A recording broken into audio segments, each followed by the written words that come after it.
Our next speaker is Mr. Mohamed Amin Zariat, who is the founder and president of NGO TB Africa.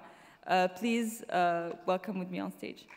Alors, je vais faire mon speech après mon ami Samir, qui a partagé avec vous des conseils pour l'avenir et comment justement réussir dans la vie personnelle et professionnelle. Samir a partagé des conseils, moi je vais partager avec vous une histoire qui peut peut-être vous inspirer.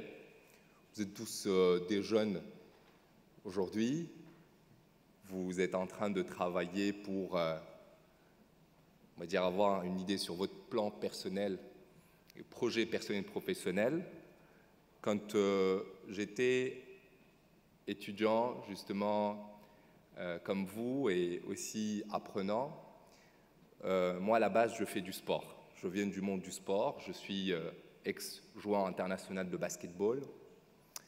Et quand la première fois, je suis rentré faire du basket, on nous a appris 3 choses. Comment faire le tir, comment faire la passe et comment faire le dribble. Et après, j'ai compris que tout ça, en fait, qu'on apprend dans le basket, c'est un peu comme la vie. Faire le tir, c'est marquer un panier. Ça veut dire qu'il faut avoir une vision dans le basket pour marquer, un objectif pour marquer. Mais dans la vie aussi, il faut avoir un objectif. Qu'est-ce que j'ai envie de faire?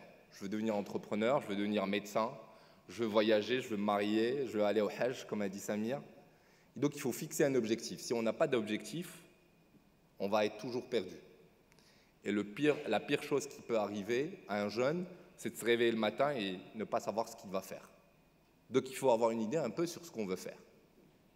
Maintenant, dans la vie, il y a des difficultés.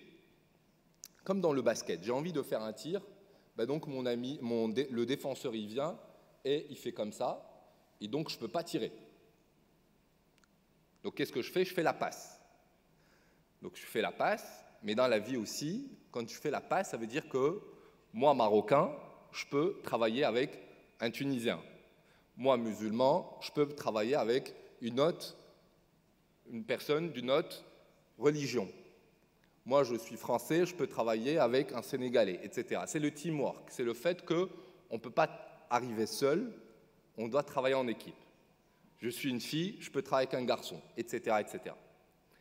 Encore une fois, dans la vie, il y a des difficultés, et donc j'ai envie de faire la passe, encore une fois, aussi dans le basket, il y a le défenseur de mon coéquipier qui m'empêche à faire la passe. Qu'est-ce qu'il me reste à faire? C'est le dribble. Et donc, le dribble, c'est pour nous la capacité de libérer son potentiel. Chaque jeune aujourd'hui, il a un potentiel. Il peut réussir dans la culture, dans l'escrime, dans la pâtisserie.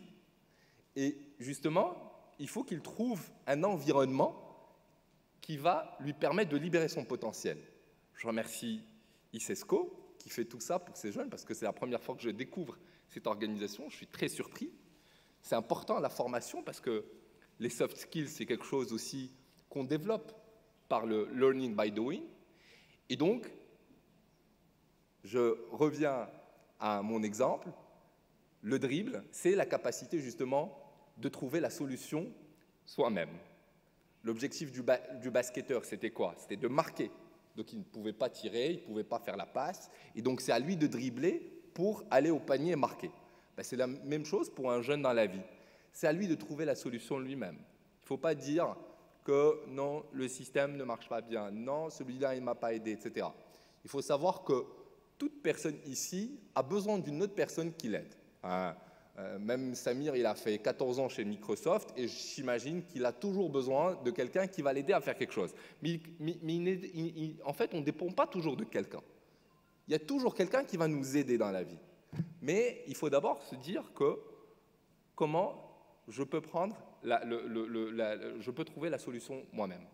Donc, c'est un peu ces valeurs qui m'ont permis, il y a 10 ans, de démarrer avec un tournoi de basket qui est aujourd'hui devenu TB Africa avec 110 employés, avec une capacité de travail avec 250 000 jeunes, et surtout des jeunes qui sont vraiment dans des situations favorisées, avec une implantation dans 5 pays aujourd'hui, le Maroc, la Tunisie, le Sénégal, la Côte d'Ivoire et la Tanzanie, et avec une vision 2030, celle de devenir la locomotive du sport pour le développement en Afrique. et qu'à travers le sport, on peut libérer le potentiel des jeunes.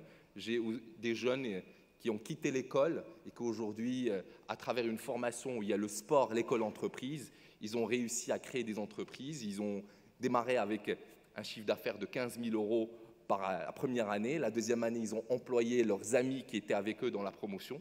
Et que voilà, on peut réussir avec ce qu'on aime faire. Et le message à vous dire, c'est qu'il faut faire ce que vous aimez. Et je vous souhaite une bonne réussite. Merci.